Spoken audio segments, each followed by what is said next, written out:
Anna, how are you? I'm good, thank you. Very good. Wonderful, wonderful. You're now an author for, is it the fifth time? I've even lost track. Yes, this is book number 5. Yeah, it's which is crazy. But I did say my goal was to write 10, so I'm not there yet. So I'm only halfway there. Only Bon halfway Jovi through. words. 10 Yeah. books. Yeah, I'll keep going till I'm old and grey. Just because then the thing is, to write books, you've got to go out and have adventures and make stories. So they're sort of I have to keep doing it. That's the rule. Have you got like a planner or a pad or like a notes section with like loads of book ideas, or how does it work? Yes. Oh my gosh, I'm such a fan of a lovely chunky notebook. And in the back of my writing notebook, I've got all the books that I will write. And I think there's at least another 10 in there. There's kids' Okay. books, there's fiction, non-fiction. So yeah, I'm just chunking through them. So how did this one come about then? This one was, so I was writing a whole other book, and then lockdown hit in March last year. And like everyone else, I just really scrabbled with trying to just go, oh, it's fine, I'll just keep doing what I'm doing and pretend that this whole world pandemic isn't happening and life isn't falling apart. And I just found I couldn't carry on writing the book. It was about a barefoot run I'd done. And I was really distracted and I just couldn't get anywhere. Basically, I had writer's block. And so then I just started thinking, well, hang on, let's flip it. Let's just put that to one side. And I started doing live Instagram storytelling sessions and sharing stories of short stories of little adventures I'd been on, because I thought, well, basically I was loving watching Lorraine in the morning. and yeah, I love Lorraine. And I was like, God, Lorraine is wonderful because she's really consistent. And every morning, she's going to be there. So I thought, well, why can't I be like consistent for people? And so I thought every Thursday night, people can tune in. I will share a story of adventure, one that I've never written down before, that's just in my head. And that's what I did every Thursday night for 3 months. I wrote a story and I shared it on Instagram. I read it, bedtime storytelling session. And then this is what the book has ended up being. I've got compiled into a book. So the book's called Bedtime Adventure Stories for Grown-ups, which I think, like, I don't feel like I can be a spokesman on behalf of all grown-ups, but I'm going to put myself out there and say that I am. This is the book that we've all been wanting, Anna. We've all wanted this. Exactly. Why on earth do kids get the bedtime stories? I think adults enjoy reading bedtime stories to kids because we get to sit down, chill out, and read a story. So I just thought, yeah, let's make some of them for adults. So yeah, I'm dead chuffed with it. For you as well, because obviously you've been on loads of big adventures. Now, kind of breaking some of them down into more little stories, it must be quite nice for you to kind of relive these moments of different adventures throughout, like, your adventuring career, if you want to call it that. Yeah, no, it is. It's really nice, and also what it reminds me is you don't have to go and have a massive 6-month adventure and run or cycle across the country. You can have the most wicked adventure in 24 hours, because normally something goes wrong halfway, something goes completely belly up, and there'll be a story to tell. So it reminded me of that, and it made me think back to those points in my life as well, which often resulted in me putting my head in my hands and going, oh my gosh, what was I doing? Like, why did I think that was a good idea? Like, my friend and I read that you can mountain bike the South Downs Way in 2 days if you're an experienced mountain biker, and we were like, we could do that. We've mountain biked once before. Couldn't, obviously, complete disaster, but you've got to give it a go. I feel like that's where some of the best adventures start, though. When you read something or you see something or you Google something and it says it's going to take this long to do this, and it's very easy to read something, but then to put that thing in practice is often very different, which I would imagine you've probably found out a few times. It is, but you know what? I'm so grateful in a way that I massively overestimate my ability, or rather, I just don't think about the details. I'm like, oh, whatever, I'll work the rest of it out. Let's just start. And then that gets you out the door and that gets you going. And then you do work the rest of it out and you have an amazing time. You may not end up having the journey that you thought you were going to have. Like in the book, my friend and I tried to rollerblade 100 miles around Amsterdam in 80s clothing. It didn't turn out to be a fully rollerblading adventure. There was a lot of walking involved, but she is now one of my best mates because we really bonded over that completely disastrous journey. So yeah, I'm definitely one for just getting out the door and getting on with it. I'm not going to go too deep into some of the stories because I want people obviously to go and get the book and read the book, but I wanted to ask you, where do you come up with some of these things? Case in point, rollerblading in Amsterdam for 100 miles. Like, Well, where does that come from? Well, there was a pub and there was some wine involved. And I think the thing is when I get asked this a lot, and I actually don't struggle with adventure ideas. Like I drive my other half, Jamie, I drive him nuts because I wake up literally every week. I'm like, Jay, I'm going to go kayak around the Caribbean. I'm going to learn a different dance on every island. And then the next day I'm like, Jay, I'm going to go fat biking in Oman. So I don't struggle. I think the way I decide whether it's a good idea or not is the idea won't leave me alone. Like it just literally won't leave me alone. It slots into place. And the rollerblading one, for example, was we were just talking about, and this is what the book's about, you know, let's just be big kids and be curious and get out there. And we were talking about what was really fun when we were kids, and we were like, rollerblading was amazing. Why do we not rollerblade as adults? And because it hurts when you fall over, that's why.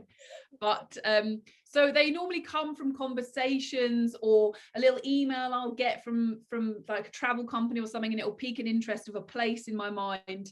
But really it's a curiosity. It's normally, I'll wonder what goes on there, ... and then let's go and find out. One of the things that I love about your adventures when you follow them on social media, or I know there are parts of this in the book as well, is kind of the humanity of others, other people that are involved in these adventures that you never thought were actually ever going to be involved, and maybe that didn't even know before said adventure. When you're out there doing anything, and you meet these random people and they then become a story, does that kind of restore your faith in humanity a little bit? Oh, 100%. I live my life like this, like me and you talking to one another. That is a human connection, and I try and build my trust and experience on that. I try to ignore too much negative media because it's just a tiny snapshot of it. And actually, my experience is 99.9% of the time when I've been traveling, I think I've done like over 20,000 miles now, like running and cycling around the world. People are so kind and they want to look after you. They want to show you their country. They want to be proud of where they've come from, you know, just as I would. If people come to Gloucester, I want to take them to the best spots in Gloucester. Yes, Gloucester.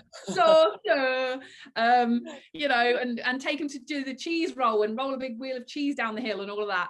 So that is my experience with people. And I think the more you get out there in the world and more you make yourself vulnerable and you have those human to human connections rather than relying on it through a screen, then yeah, absolutely restores your faith in humanity. And we are a kind and generous race. I genuinely believe that. How did you go about picking the stories to put in this book?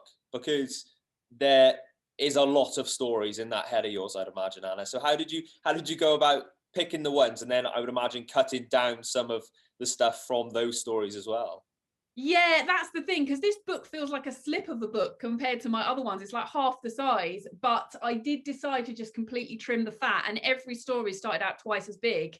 But I think a good story, it's just got to go like waves on an ocean. You know, you've got to have high points, low points, and it keeps moving along quite quickly. And I think that was the thing. I thought, if people are going to read these at bedtime or on the toilet or on their commute to work when we're actually out and commuting again, then I thought they need to have felt like they've had a full highs and low adventure, but in the space of a compact short story. So that was the criteria. And as far as which ones went in there, I just wanted a mix of places. So you've got New Zealand, you've got Canada, you've got some in Britain, and a mix of places and a mix of modes of transport as well. So there's some that are centered on wild camping and some that are rollerblading, cycling, running, all that kind of stuff. When I read a couple of them, I thought to myself, they'd lend themselves so well to like animation. Like some of the stories are so good animated, or in like a short podcast form. Like, that's really cool. Because I know you did it on Instagram, and it was wicked seeing some of them. So I don't know, maybe that's something for the future. The cartoon, yes. maybe. I didn't know about that actually. Yeah, I mean, I'll do it in an audiobook. I've had fun recording the audiobook, but I didn't think about almost making it like little episodes, because you can just take each story as one. That's the beauty of it. So thanks for that. I think that's why this is so wicked, because like I'm reading Born to Run at the moment, and I read like half a chapter and then forget about it, and then I read another half a chapter and then I forget about it. Whereas with this, like, you can say to yourself, it's almost, I don't want to say it's like a training session, but it is almost like a training session. You start it and you think, right, I'll get to the end of this one, and then the next one kind of stands alone completely on itself, which is quite a cool way of doing it. completely. For someone who writes a lot of books, I have the attention span of like a gnat with ADHD. I'm the same book as you. I'll either sit and devour the whole book and I can't put it down, or it'll take me like 6 months to read a book, because I read a few pages and I fall asleep, or I put it down the side of my bed and forget and start another one. So yes, it's basically a book for people with a really short attention span who don't like reading as well, which is bonus. Do you think that this kind of style of writing might be something else you do a little bit more in the future as well? You've obviously done the long form stuff, but do you think you want to like write these little stories down? I know at the start of the book you mentioned that these are stories that are in your head that you want to tell your kids and your grandkids. Maybe it's something that you might want to continue doing and keep getting those stories out of your head. Definitely, I think so, because that the benefit of it was, I thought it's all very well and good sharing these big adventures, but actually the adventures that are smaller ones are a lot more accessible to people, and they might give people more ideas, and they might help get them out the door, because they'll go, oh, maybe I could go and do that, whereas no one's going to go and run the length of the country, that's a stupid idea, so I definitely think there's going to be a volume 2. I've already got notes on a couple of the stories going in that, and that will have some family adventures in it as well. So I do see these short stories as being almost like the filling in between the bigger books, but also I'm going to be able to look back when I'm 80 and go and be able to look at, like, chronicle my life almost, and cringe at myself. But yeah, they're definitely going to be about a point in time as I go through them. When you read them back though, and when you kind of are writing them down, do you ever have that moment of, bloody hell, I've done a lot here?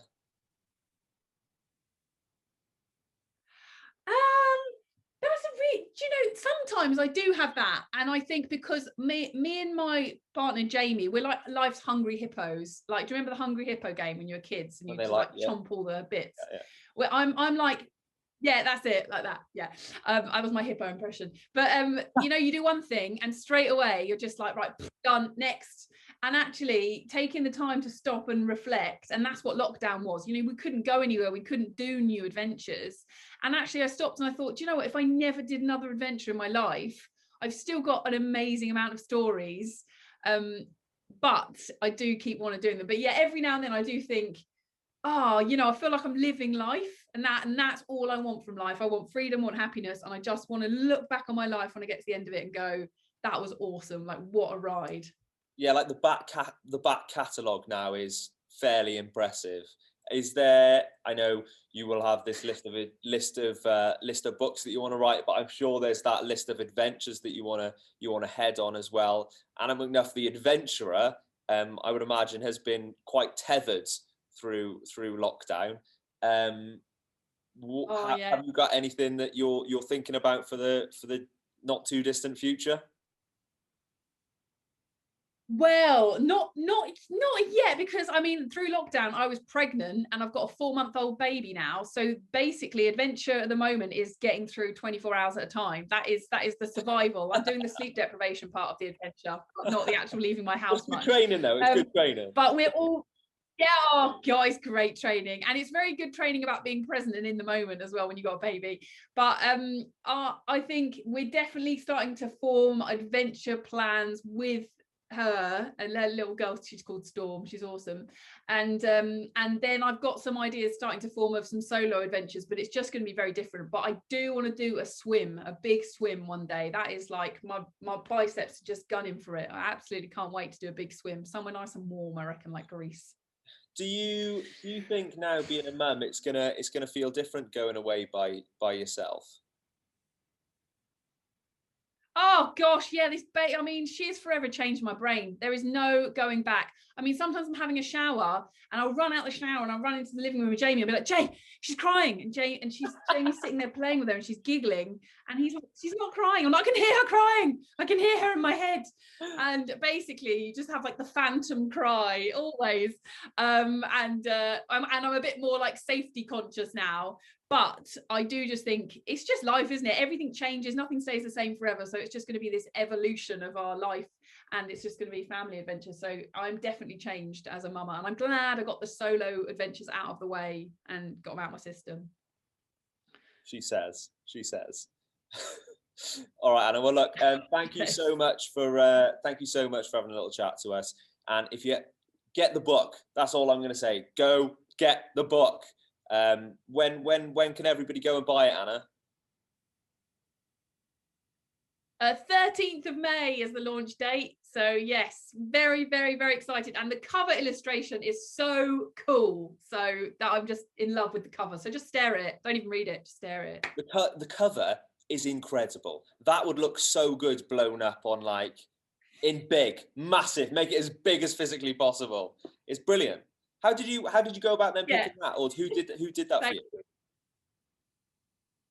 Well, I was trawling Instagram for an illustrator, and I knew the style I wanted, and it took me ages to find someone, and then I found a guy called Kai Burton, and his name means joyful in Welsh, apparently. I don't know. Would you know that? Don't know. Anyway, it means joyful. I'm Welsh. I should know that. And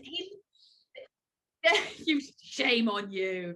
And he lives in Bristol, which is just down the road for me. So I can't believe it. I've ended up working with a commissioned illustrator that lives just down the road, and his style is just beautiful, absolutely beautiful. Yeah, it's wonderful. And look, I think there's going to be a lot of adults now dreaming of adventure, Anna, and that's going to be because of you. So thank you for that. And hopefully it means we'll have a lot more adventurers on our hands, even at an older age. Yay! Fantastic. Thanks, Ben. Thanks, Anna. That's wicked.